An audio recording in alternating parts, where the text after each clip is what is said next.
Good morning everyone, কেমন আছো তোমরা সবাই? আশা করছি খুব ভালো আছো আর আমিও খুব ভালো আছি। রূপা ডেলি ব্লগে তোমাদের সকলকে অনেক অনেক স্বাগত। আমার অনেক ভালোবাসা জানিয়ে আজকের আরও একটা ব্লগ শুরু করছি।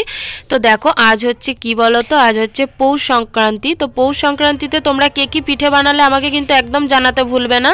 আর আমি না পিঠে খেতে ভীষণ ভালোবাসি আর আমার মেয়েরাও ভীষণই ভালোবাসে।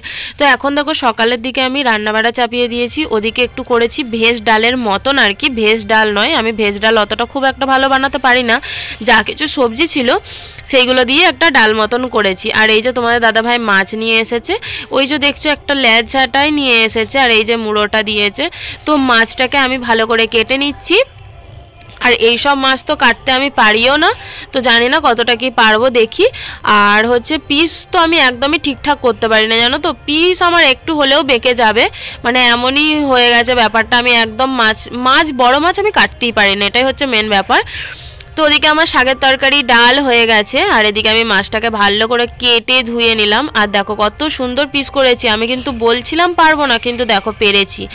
তো চেষ্টা রাখলে কিন্তু সব কিছুটাই হয়, তাই না?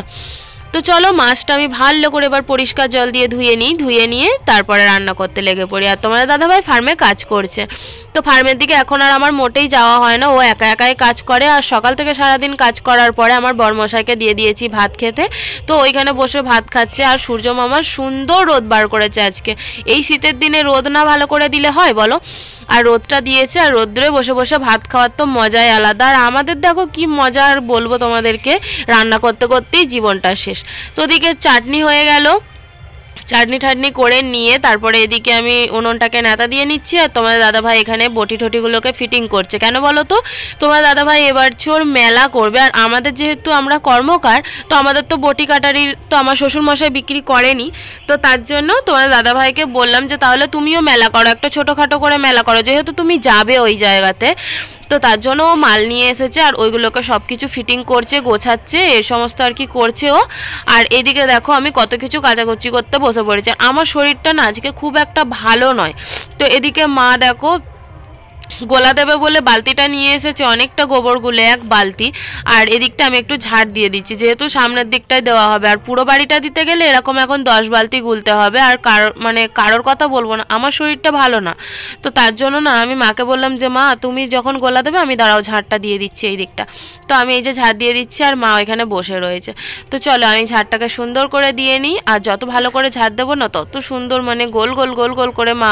আর এমনিতে আমি খুব একটা ভালো গোল গোল করে গোলা দিতে পারি না, মাই দেয়, খুব সুন্দর করে দেয়। তো যাই হোক, ওদিকের কাজকর্ম করে চলে এলাম। আর এই যে আজ যেহেতু পৌষ সংক্রান্তি, তার জন্য এই যে এই বাটির মধ্যে নিয়ে রেখেছি, মানে কিছু কিছু করে, মানে যা কিছু আমি রান্না করেছি সমস্ত কিছু ওই বাটিটার মধ্যে নিয়ে পৌষ আগলাবার জন্য ওইটাই রেখে দিয়েছি। রাত্রেবেলাতে ওটা খড় ভিজিয়ে নিয়ে ওটাকে বাঁধতে হয়, বেঁধে রেখে দিতে হয়। তো এরকম আমাদের রিচুয়ালস আছে, ওইগুলো আমরা পালন করি।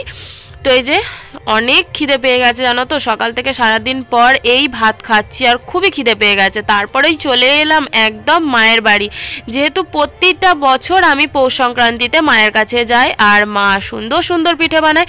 আর আজকে না মায়েদের এখানে এসেছিল কুটুম, তার জন্য মা ডালটা ভেজাতে দিতেই ভুলে গেছে, সরু চুগলি হয় যেগুলো রুটির মতন, তো সেইগুলো আর হচ্ছে পাটিসাপটা তোমাদের দাদাভাইয়ের খুব প্রিয় জিনিস, তো তার জন্যই ওই দুটো জিনিসই হলো না।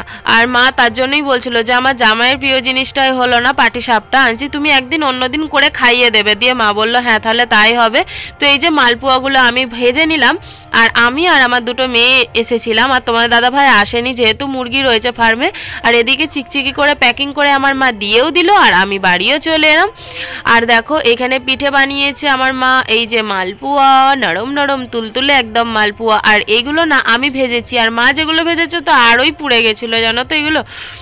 আর এই যে তুলতুলে পুরো, মানে কি বলবো, এটা কি পিঠে বলে, সিদ্ধ পিঠে। আর এইখানে রয়েছে মাংস, গরম ধোয়া ওটা মাংস দেখছো, ওটা আমার মেজো যা রান্না করেছে, এখন মেয়েগুলোকে খেতে দিল। আর ওই দেখো যে বাটির মধ্যে ভাত রেখেছিলাম পৌষ আগলাবার জন্য, ওইখানে রেখে দিয়েছি। আর অনেক, মানে ভাত তরকারি সব কিছু ছিল, দেখো কত ভাত তরকারি আছে, এখানে ডাল আছে। আর এই মাছের ঝালটা মা দিয়েছে ওনার জামাই খাবেন বলে, আর ও না এসে দেখছি ভাত খাওয়া হয়ে গেছে ওর। আর এদিকে দেখো হাঁড়িতে কত ভাত আছে, চাটনি আছে, আর এই যে বাটিতে সাইডে মাংসটা দেখছো, এই মাংসটাও মা পাঠিয়েছে ওনার জামাই খাবে বলে। তো এসে দেখছি যখন খাওয়া হয়ে গেছে, যেহেতু শীতকাল খারাপ হওয়ার কোনো সম্ভাবনাই নেই, একদম ভালো থাকবে, তার জন্য ওইগুলোকে আমি ঢাকাঢুকি দিয়ে রেখে দিলাম। ওনার জামাইয়ের জন্য পাঠিয়েছে, ওনার জামাই খাবে, আমরা মোটেই খাবো না। তারপরে এখানে দেখো যেহেতু কুটুম এসেছিল বললাম, তার জন্য আমার মা দেখো সব কিছু রেখে দিয়েছিল। আর আমার মায়ের এমন বুদ্ধি, পাঁপড় ভাজা বেগুনি এক জায়গাতে রেখেছে, আর বেগুনিটা গেছে একদম শক্ত হয়ে, পাঁপড় একদম নরম তুলতুলে হয়ে গেছে। তো কি করব, মা রেখে দিয়েছিল, ওই জন্য নিয়ে চলে এসেছিলাম, দিয়ে একটু খেয়েও নিলাম। আর এখানে কতগুলো মিষ্টি আছে দেখেছো। কালকে না অনেকটা রাত হয়ে গেছিল, তার জন্য ভিডিওটা শেষ করতে পারিনি, আজকে সকালবেলাতেই ভিডিওটা আর কি শেষ করব। তো এইদিকে দেখো পৌষ আগলানো যাকে বলে, মানে আমরা যেটা বলি। আর ওদিকে আমার মেজো জায়ের হয়ে গেছে, আর এদিকে দেখো আমার বড় মেয়ে করছে সব কিছু। আমি ঘর বারান্দা মুছে দিলাম সুন্দর করে, আর মেয়ে দেখো এখানে মেয়ের কাজটা আমি দেখিয়ে দিলাম যে এইভাবে সব করবি। তো দেখো কত সুন্দর করে আলপনা দিচ্ছে। তো চলো ও আলপনাটা দিয়ে নিয়ে ঠিক লাস্টে দেখো এই রকম করে ও সাজিয়েছে। তো তোমাদের কেমন লাগলো তোমরা জানিও। ভিডিওটা ছোট্ট করে একটা ভিডিও করলাম তোমাদের দেখতে যাতে অসুবিধা না হয়। তো চলো আজকের মতন জানাই টাটা, দেখা হবে নেক্সট ভিডিওতে, ততক্ষণ তোমরা সুস্থ থেকো।